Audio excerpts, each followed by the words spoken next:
नमस्कार दोस्तों, स्वागत है आपका अपने यूट्यूब चैनल आर के सिविल इंजीनियरिंग पे। तो मैंने कंक्रीट टेक्नोलॉजी का चैप्टर 1 करा दिया है, ठीक है। ये चैप्टर 2 है और चैप्टर 2 का मैंने पार्ट 1 भी करा दिया है। ये पार्ट 2 है। पार्ट 1 में मैंने ये बताया आपको कि जो सीमेंट होती है वो कैसे बनती है, उसमें कौन कौन से पदार्थ होते हैं, ठीक है। और दूसरी चीज़, सीमेंट का उत्पादन कब शुरू हुआ, भारत में इसका कब उत्पादन शुरू हुआ और पूरे वर्ल्ड में कब इसका उत्पादन शुरू हुआ। तो ये सारी चीज़ें मैंने पार्ट 1 में बताई हैं आपको सीमेंट के बारे में, तो उसको आप लोग ज़रूर देखिएगा, तब ये वीडियो देखिएगा तब आपको ज़्यादा अच्छा लगेगा। और जो मैं आज ये टॉपिक लेके आया हूँ ये वेरी इम्पोर्टेंट है एग्ज़ाम के बेस से, तो ध्यान से सुनिएगा और बने रहिए मेरे साथ। और इसकी PDF पाने के लिए मेरा टेलीग्राम लिंक मैं दे दूँगा PDF के लिए, उसको ज्वाइन कर लेना आप लोग, तो मैं वहाँ पे PDF भेज देता हूँ, ठीक है। तो चलिए शुरू करते हैं। आज जो मैं टॉपिक लेके आया हूँ कंक्रीट टेक्नोलॉजी है, चैप्टर 2 है कंक्रीट के संगठक, और ये पार्ट 2 है, ठीक है। इसका पार्ट 1 मैंने करा दिया है। तो आज जो मैं लेके आया हूँ वो है सीमेंट के परीक्षण, टेस्ट फॉर सीमेंट क्या होते हैं। तो चलिए बिना देरी करे हुए शुरू करते हैं। तो सीमेंट के परीक्षण क्या होते हैं, ये 2 प्रकार के होते हैं। पहला तो होता है स्थलीय परीक्षण, दूसरा होता है प्रयोगशाला परीक्षण। स्थलीय परीक्षण को फील्ड टेस्ट बोलते हैं इंग्लिश में, और प्रयोगशाला परीक्षण को लेबोरेटरी टेस्ट बोलते हैं इंग्लिश में, ठीक है। अब आते हैं, देखते हैं स्थलीय परीक्षण होता क्या है और यह कैसे स्थल पे किया जाता है, और इससे कैसे पता लगाया जाता है कि सीमेंट शुद्ध है और या काम के लायक है या नहीं है, ठीक है।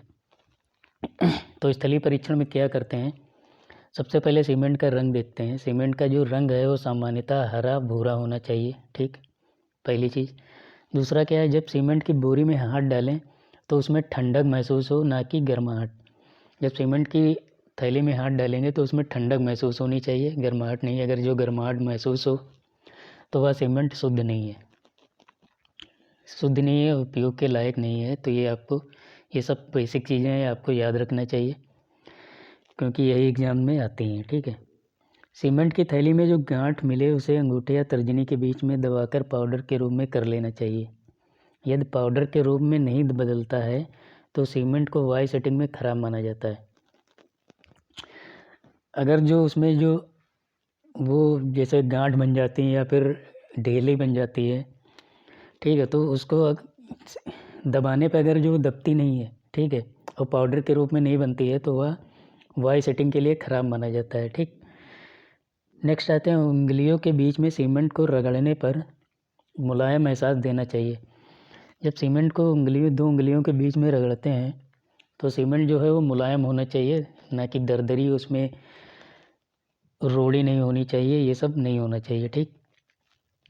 1 बाल्टी पानी में मुट्ठी भर सीमेंट कुछ देर तक तैरना चाहिए। जब 1 बाल्टी पानी लेते हैं उसमें 1 मुट्ठी सीमेंट डालते हैं तो वो कुछ देर तक तैरता रहना चाहिए, एकदम से अंदर डूबना नहीं चाहिए, ठीक।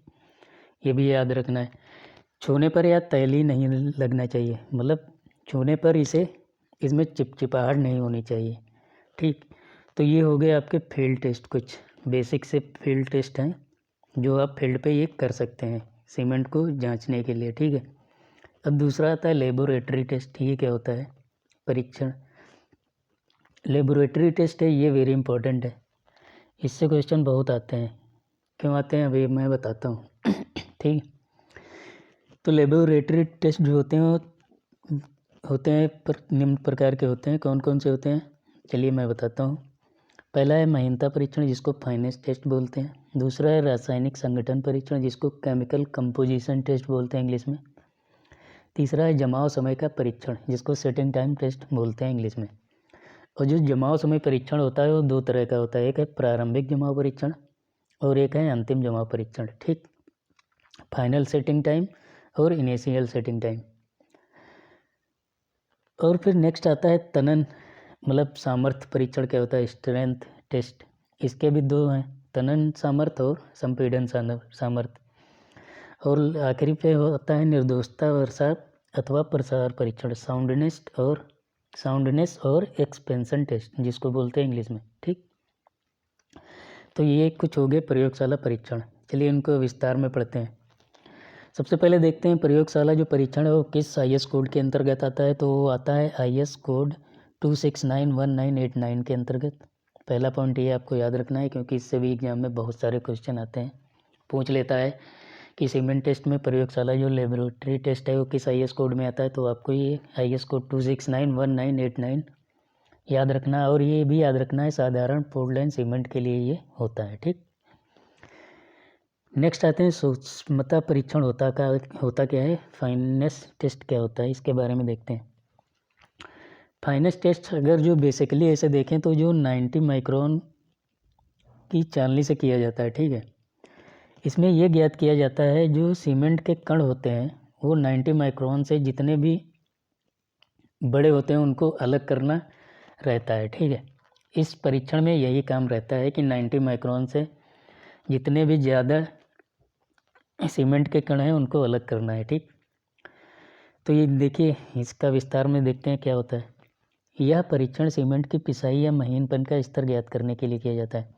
सबसे पहली चीज़ आपको याद रखना है, यह पिसाई या महीनपन का स्तर ज्ञात करने के लिए वो किया जाता है, परीक्षण किया जाता है। ठीक, सीमेंट के कणों का जो माप होता है, सीमेंट के जो कणों का माप होता है वो 75 माइक्रोन से 150 माइक्रोन होता है। तो ये भी आपको याद रखना है, क्योंकि इससे भी क्वेश्चन पूछ लेता है कि बताओ सीमेंट के कणों का माप क्या होता है। तो आपको याद रखना है 75 माइक्रोन से 150 माइक्रोन के बीच में होता है। ठीक, और आपको ये भी याद रखना है कि 1 माइक्रोन बराबर 10⁻³ होता है।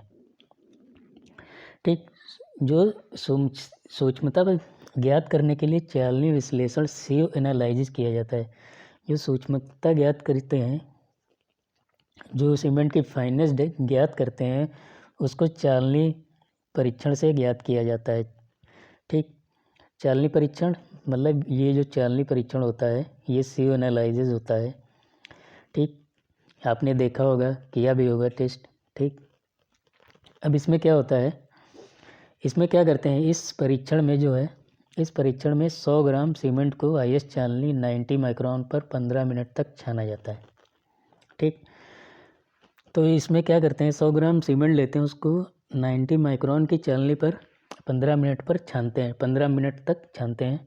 ठीक, फिर जब चालनी पर रुका हुआ अवशेष जो होता है वो 100 जो कुल भार होता है मतलब 100 ग्राम का 10% से अधिक नहीं होना चाहिए। ठीक, तो आपको ये याद रखना है कि इसमें जो है शेष जो अवशेष होता है वो 10% से अधिक नहीं होना चाहिए जब 15 मिनट छाना जाता है। ठीक, तो ये तो हो गया OPC के लिए क्या होता है। देखिए OPC के लिए होता है, ऑर्डिनरी पोर्टलैंड सीमेंट के लिए होता है 10% से अधिक नहीं रहना चाहिए। ठीक, और जो शीघ्र जमने वाली सीमेंट होती है, शीघ्र जमने वाली सीमेंट के लिए इसके लिए 5% से अधिक नहीं होना चाहिए। ठीक, तो ये दोनों आपको याद रखना है कि OPC के लिए 10% से अधिक नहीं होना चाहिए और शीघ्र जमने वाली के लिए 5% से अधिक नहीं होना चाहिए। ठीक, तो ये भी आपको याद रखना है। सीव एनालाइज तो आपने देखा ही होगा, किया भी होगा टेस्ट। ठीक, अब नेक्स्ट आते हैं रासायनिक संगठन परीक्षण क्या होता है, केमिकल कंपोजिशन टेस्ट जिसको बोलते हैं इंग्लिश में। बेसिकली इस टेस्ट में पता क्या करते हैं, इस टेस्ट में ये करते हैं जैसे सीमेंट में कितने प्रतिशत एलुमिना है, ठीक है, कितने प्रतिशत चूना है, कितने प्रतिशत जिप्सम है, तो इसका पता लगाने के लिए रासायनिक संगठन परीक्षण किया जाता है। तो इसमें क्या लिखा है, इस परीक्षण के द्वारा सीमेंट के घटकों की उपस्थिति, मात्रा तथा गुणों की जांच की जाती है। ठीक है, जो इसमें घटकों की उपस्थिति का पता लगाने के लिए रासायनिक संगठन किया जाता है। मैंने आपको घटक बताए कौन कौन से हैं पार्ट 1 में, आप उसको ज़रूर देखिएगा। ठीक है, इसका पार्ट 1 मैंने कराया, उसमें सीमेंट के बारे में मैंने बहुत कुछ बताया है, आप उसको देखिएगा ज़रूर। अगर वीडियो भाई लोगों को अच्छा लग रहा हो तो प्लीज़ लाइक कर देना, और जितना हो सके इसको शेयर कर दो, प्लीज़ शेयर भी करो अपने दोस्तों को, ताकि उनको भी कुछ जानकारी प्राप्त हो। और कमेंट करके ज़रूर बताएं वीडियो कैसा बन रहा है। ठीक है, नेक्स्ट आते हैं सघनता परीक्षण क्या होता है। इसको इंग्लिश में बोलते हैं कंसिस्टेंसी टेस्ट। ठीक, सघनता परीक्षण में क्या होता है, सामान्य गाढ़ापन का लुगदी बनाने के लिए आवश्यक पानी की मात्रा ज्ञात करने के लिए यह परीक्षण बनाया जाता है। लुगदी मतलब क्या होता है, जैसे कोई चीज़ मिट्टी लेते हैं या सीमेंट ही ले लेते हैं, उसमें पानी मिला के जो गेंद बनाते हैं गेंद, तो उसमें जो आवश्यक पानी की मात्रा ज्ञात करने के लिए सघनता परीक्षण किया जाता है। तो आपको ये याद रखना है, पानी की मात्रा ज्ञात करने के लिए यह परीक्षण किया जाता है। ठीक, पानी के प्रतिशत को जो पी अक्षर से दर्शाते हैं, पानी का जो प्रतिशत है वो पी अक्षर से दर्शाते हैं। ठीक, ये भी आपको याद रखना है। मानक पेस्ट के लिए 25 से 30% पानी पर्याप्त रहता है। जो मानक पेस्ट है उसके लिए 25 से 30% पानी ही पर्याप्त रहता है। सघनता परीक्षण जो है विकाट उपकरण से किया जाता है।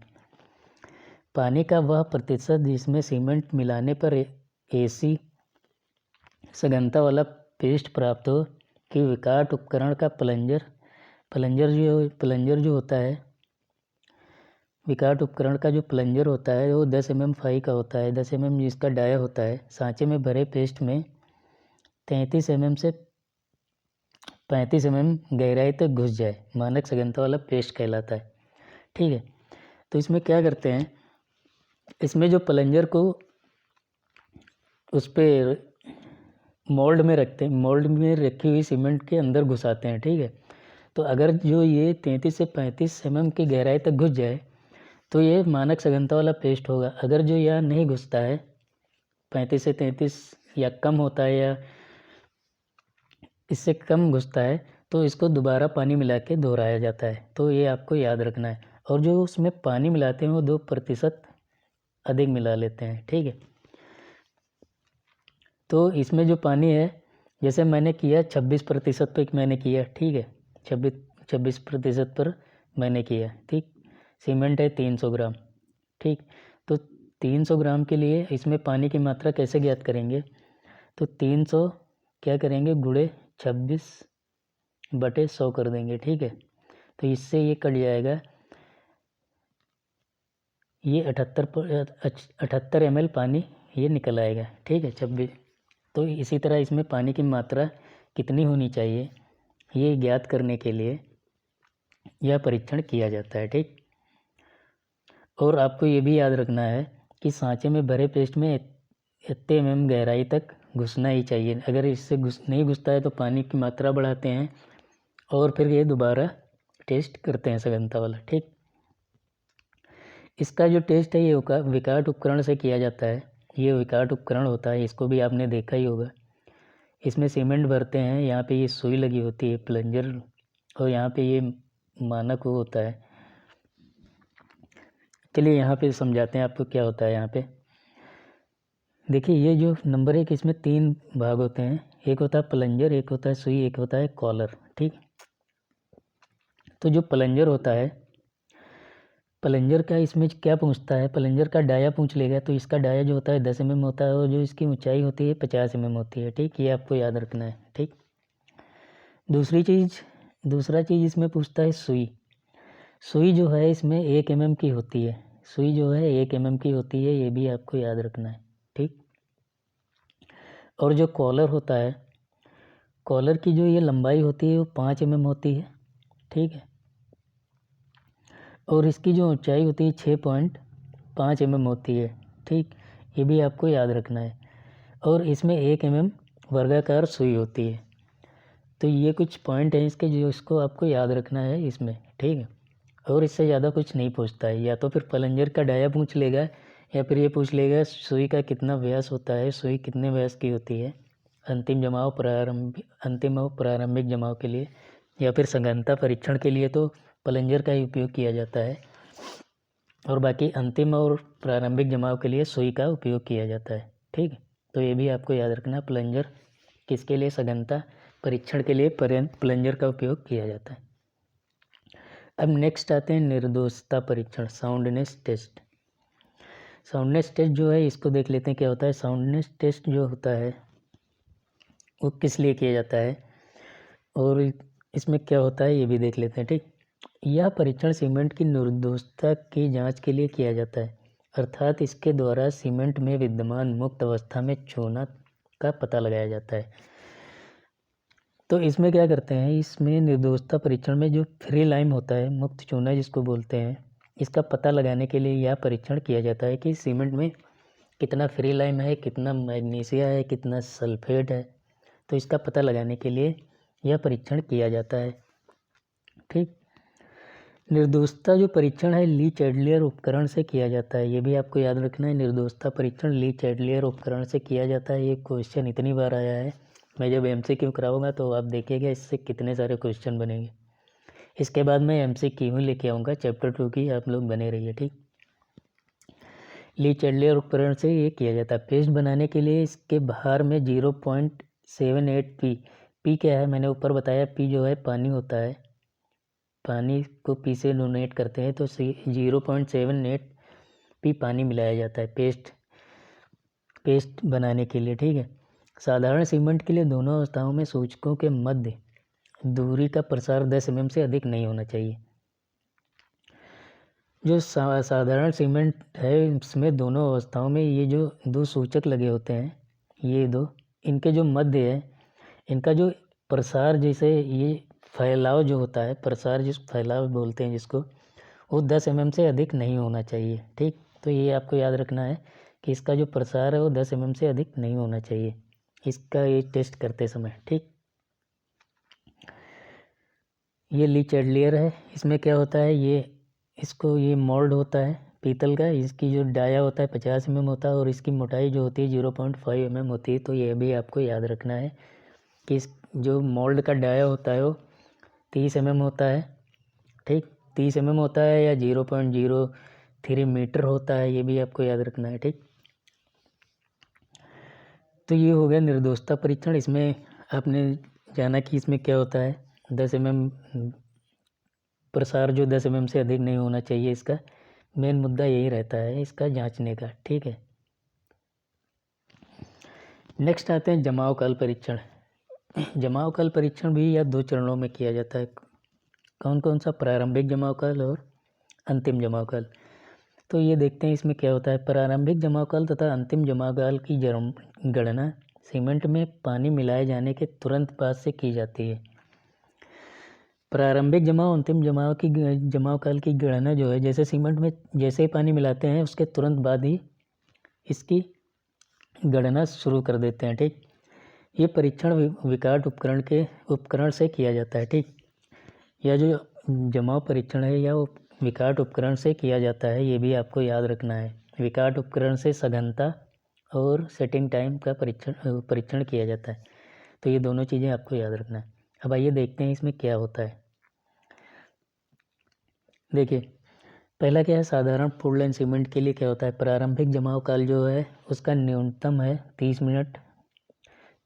प्रारंभिक जमाव काल जो न्यूनतम 30 मिनट में होता है, अंतिम जमाव काल जो है अधिकतम 10 घंटे में होता है। ठीक, साधारण OPC के लिए, ऑर्डिनरी पोर्टलैंड सीमेंट के लिए जो होता है, प्रारंभिक जमाव काल 30 मिनट लिया जाता है और अधिकतम 10 घंटे लिया जाता है। ये आपको याद रखना है, इसी से क्वेश्चन आते हैं, यही बेसिक चीज़ें पूछता है एग्जाम में, तो यही चीज़ें आपको याद रखना है। ठीक, नंबर 2 है शीघ्र जमने वाला सीमेंट, जो quick lime cement, quick cement होता है, तो उसका जो प्रारंभिक जमाव काल लिया जाता है वो 5 मिनट लिया जाता है और अंतिम जमाव काल जो है अधिकतम 10-30 मिनट लिया जाता है। तो इन दोनों में आप कंफ्यूज मत होना, क्योंकि इसमें पूछ लेता है, आप क्वेश्चन पढ़ के इसको ज़रूर सही कर देंगे, मुझे उम्मीद है। ठीक है, नेक्स्ट आते हैं सामर्थ्य परीक्षण क्या होता है। सामर्थ्य परीक्षण जो है ये 2 तरह से होता है। एक तो होता है संपीड़न सामर्थ्य परीक्षण, जिसको इंग्लिश में कंप्रेसिव स्ट्रेंथ बोलते हैं। दूसरा होता है तनन सामर्थ्य, जिसको टेंसाइल स्ट्रेंथ बोलते हैं। ठीक, तो ये क्या होता है इसके बारे में देख लेते हैं। संपीड़न सामर्थ्य परीक्षण जो है ये किस में किया जाता है, संपीड़न जांच मशीन में इसका परीक्षण किया जाता है। ठीक, इसमें क्या होता है, साधारण पोर्टलैंड सीमेंट की संपीड़न निम्न मान से कम नहीं होना चाहिए। 3 दिन की जांच पर जो है 16 Nm/mm² से कम नहीं होना चाहिए। ठीक, 3 दिन की जांच पर, और 7 ये ओपीसी के लिए है, ये आपको याद रखना है, ठीक। 3 दिन की जांच पर 16 न्यूटन पर mm स्क्वायर और 7 दिन की जांच पर 22 न्यूटन पर mm स्क्वायर से अधिक से कम नहीं होना चाहिए, ठीक। इसका जो संपीड़न है इससे कम नहीं होना चाहिए 3 दिन में और 7 दिन में, ठीक। नेक्स्ट आते हैं तनन सामर्थ्य। इसका जो परीक्षण करते हैं वो बीक्रेट जांच मशीन से करते हैं, ठीक। ये आपको याद रखना है कि तनन सामर्थ्य जो है परीक्षण वो बीक्रेट मशीन से करते हैं, ठीक। तो क्या होता है, साधारण पोर्टलैंड सीमेंट की तनन सामर्थ्य निम्न से कम नहीं होनी चाहिए। किससे? 3 दिन में इसकी जांच जो है 2 न्यूटन पर mm स्क्वायर से कम नहीं होनी चाहिए, और 7 दिन पर 2.5 न्यूटन पर mm स्क्वायर से कम नहीं होनी चाहिए, ठीक। तो ये हो गई इसकी बेसिक चीज़ें जो एग्ज़ाम में पूछता है। मैं इसमें ज़्यादा नहीं घुसूँगा क्योंकि आप लोग कंफ्यूज हो जाएंगे फिर। अगर आपको इसका डिटेल में पढ़ना है कि इसका परीक्षण कैसे करते हैं, कौन कौन से परीक्षण होते हैं, इसका पूरा निष्कर्ष वगैरह सारा पढ़ना है, तो आप मुझे कमेंट करके बताएं। मैं इसकी एक एक करके पूरा टेस्ट बता दूंगा आराम से, ठीक है। मैं ऐसे पढ़ाऊंगा क्योंकि मेरे पास कोई उपकरण तो है नहीं जिससे मैं आपको लाइव लाइब्रेरी में करके दिखाऊं, ठीक है। मैं ऐसे ही बता दूंगा, आपको अच्छा समझ आ जाएगा, ठीक। अगर ऐसे समझ आ गया हो तो कोई बात नहीं, अगर जो नहीं समझ आया है तो आप बताइएगा। मैं हर एक ये विकाट उपकरण कैसे काम करता है और ली चैटलियर कैसे काम करता है, सीयू का कैसे क्या काम होता है, क्या जांचना रहता है, ये सारा मैं आपको डिटेल में एक एक टॉपिक करके बता दूंगा। अगर जो आपको इसकी वीडियो चाहिए तो कमेंट करके ज़रूर बताना, ठीक है। तो दोस्तों यहीं पे आज की मेरी यहीं क्लास ख़त्म होती है। मिलते हैं अगले क्लास में। आशा करता हूँ आपको वीडियो अच्छी लगी होगी। अच्छी लगी हो तो प्लीज़ लाइक कर देना। अगर चैनल पे नए हो तो प्लीज़ सब्सक्राइब भी कर लेना चैनल को, और इस वीडियो को ज़्यादा से ज़्यादा शेयर करें ताकि आपके दोस्तों को भी मिले। तो चलिए मिलते हैं अगली क्लास में। ख्याल रखिए अपना, take care, bye bye, thank you so much.